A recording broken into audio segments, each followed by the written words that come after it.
You are very welcome back to the show. Time for us now to look out into our gardens and Peter Dowdall and to see how we can introduce colour in spring. But what do we have to do now? Yes, well, we're always in the garden, Dahi, kind of thinking a season ahead.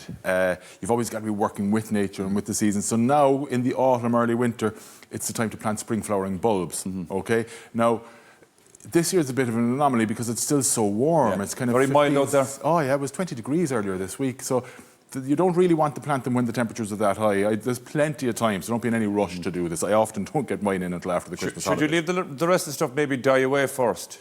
Well, if you're planting in the ground, yes, I'd probably, as opposed to pots, I would probably wait for the kind of summer flowers and that to die off first, yeah. But whether or which, there is absolutely no urgency with this, with planting them. As I say, I often don't get them until January.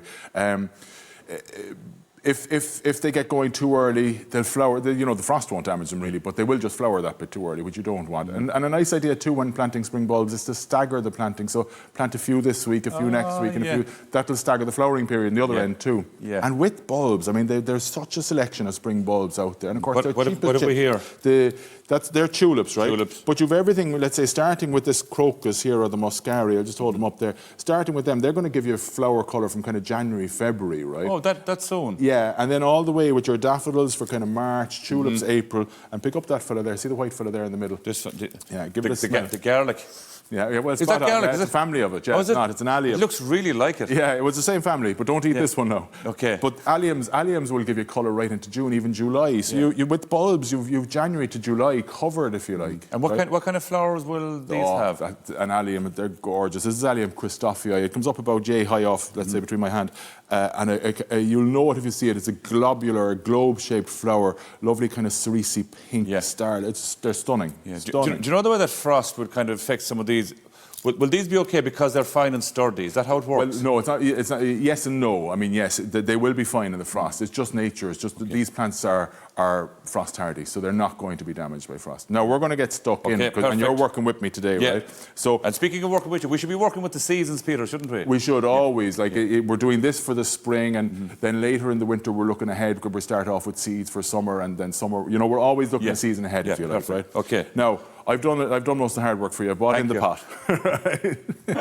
and I've half filled it, as you see there. Because what I want to do is create a layered effect instead of just putting one type of flower in here, right, which will give you colour for a few weeks. Yeah. I'm going to create a layered effect. I don't know if the camera can see there how much soil is in there or not, but it's only about less than a half full. And a good rule of thumb when you're planting bulbs is to go about twice the height of the bulb underground. Okay? It's a general rule of thumb. So start off with these guys, they're the tulips. And another thing, Dahi, is less isn't more in this case. More is more. So really fill them, right? But are you not afraid now that they'll run out of space or anything, Peter? No, not at all. Not at all. So I'm going to put in 4 or 5 tulips there. There'll be enough nutrients and everything for all of them as well. That's what I'd be worried about. The nutrients are actually already in the bulb. Right, so the bulb is the swollen food source. It's an adapted stem if I go into it too far, but that makes sense now. So you're not worried about packing anything out. Not too much. No. This is a good quality compost. It's the living green worm cast compost that I was talking about before. So just firm them in place. Now the root system of the bulbs. So if you make a mistake, they'll right themselves. They'll be fine. They'll be grand. They'll be exactly. Fine. And again, like we're here to enjoy ourselves, Peter. As well, we have to remember that when we're out in the garden as well. It's not supposed to be a chore. And this is back to our lovely. But you know what, Dahi? It isn't a chore. No. This is fabulous. Working with the soil like this is fabulous. And this is our friend the soil that we spoke about last week with all the worm poo. The worm, as he touches it lovingly. So now you just want to cover those tulips, right? Okay. Just so you can't see them. You don't have to pack them down or anything, Peter? No, just do you want a small bit of air getting in there? Is that well, there is air in this compost, so you'll be fine. There'll be plenty of air. So now next this is a dwarf daffodil. Narcissus verdant, to give it its posh name. Which one is this? This one here? Correct, yeah. What do you call it? Narcissus verdant, right? So it's a dwarf scented daffodil. So dwarf, it's only going to come, let's say, this high off the pot. Okay. The tulips are going to come up to here. Yeah. Sorry, the tulips I put in were a Darwin hybrid, right? Yeah. This is a dwarf yellow daffodil, scented. This is like a cake, Peter. It is like a cake, and don't worry that if you put it directly on top of the tulip, they'll find their way around it. Layering is a term now, Peter. Since I started doing afternoon TV around 11 or 12 years ago, right? It started with cakes. You were layering a cake, right? And then I come onto this show and they say, we're layering clothes, right? We take off the clothes. And now layering has moved into the gardening section as well. Well, where will it end up? I'm glad I'm not talking about clothes, because I wouldn't be able to help you too much there now, right? So now, if you see these two, this guy here is the muscari. It's in the centre of your pile there, right? There you have the small one in, yeah. Muscari, again, is just a posh name for Grape Hyacinth, which are a stunning. I think I clipped them up there a minute ago. It's the Grape Hyacinth. It's a small little blue flower. Was that the one with the bee in it? Yes, oh, it came up there. Yeah, it's a lovely little really thing. nice. And really, I'm going to intersperse this with this guy, with the kind of peeling one. That's it. See it there? Look, the growth is already trying to come out. Okay, look at that. Okay. And why is that? Is that because of the heat or where yes, it's just ready to go now. It really wants to get growing. Okay, so just intersperse the Muscari with this. This is Crocus, okay? Crocus.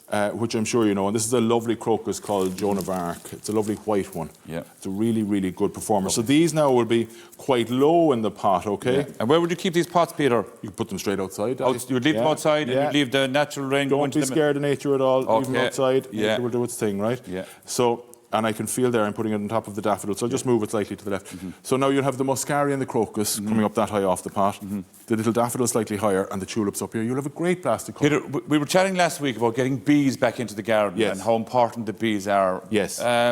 Are any of these particularly good to get the bees in? Well, this is the whole point of it, and particularly the green team that we're here with, is about how we can work in the garden to help bees and other things. And in fact, that ties in with my green hero at the end of the piece. Wait a minute.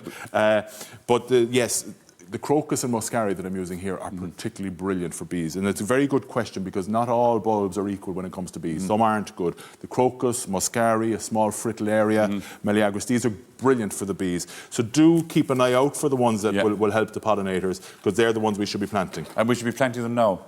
Yes. Well, any time between now and January, I would say. Peter, I always have a few dilemmas when I come to the garden, and this doesn't bug me as much as it bugs Rita, my wife. So I'm going to show you a piece. This is from outside our house at home. And it's overgrown. Now, there's lots happening there, right? You have blackcurrants, you have gooseberries, you have chives, there's rhubarb there, and then there's big bushy things around here, okay? And it looks very, very untidy. No, I would like to get it all out. No, what do? Do I wait till everything dies away first? Well, it depends, and I suppose if it's bugging Rita, I better put some thought into the answer and get it right for you. If you're taking it out, Dahi, just to get rid of it, if you like, and not going to plant it anywhere else, it kind of doesn't matter when you do that, right? But if you want to take it out with a view to reusing it somewhere else in the garden or giving it to somebody, you're coming towards the right time to lift stuff. I'd like to keep the gooseberries. Okay. I'd like to keep the blackcurrants. Okay. There or somewhere? Somewhere else. Okay. Somewhere else. Well, wait till it gets, wait till the temperatures drop. The plant needs to be dormant, it needs to be really cold in the winter. Take them all out, store them somewhere until you know where you're putting them. What I'd be inclined to do with that area, just looking at it, what we're talking about here, a mass planting of bulbs. And did you see these little chocolate truffles? The power balls. Yeah. The protein balls. You see, a little birdie told me today that you were going to be asking me a question about your garden. Yeah. And can anybody guess, or can you guess what these are? I haven't a clue. These are native Irish seed bombs. Now, I'm sure you've heard of seed bombs, yeah. right? So what that is just a mixture of soil mixed with native Irish sustainably harvested wildflower seed. Right? So what I would love to do in that area is to use some seed bombs. So one bomb will cover about a square foot, right? So if you were to put in the seed bombs, this now will be about March. Right? So clear the site, put down the seed bombs, fill it with bulbs, and you'll see, and put in maybe some ornamental grasses, because you see where you are, it's a rural situation. You don't want it to look too designed. Right?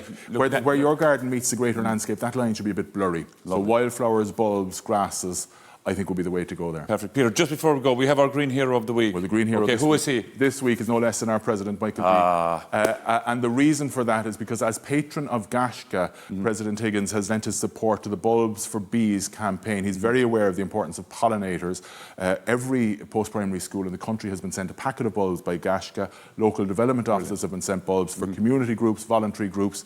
There's now over 500,000 pollinator-friendly bulbs out there to be planted. So hats off to Michael Dean. Hats off to Michael Dean. Hats off to you as well, Peter Gurmaga. Thank you very much. If you'd like to send in your Green Hero to us, send us a pic and all the information to today at rte.ie.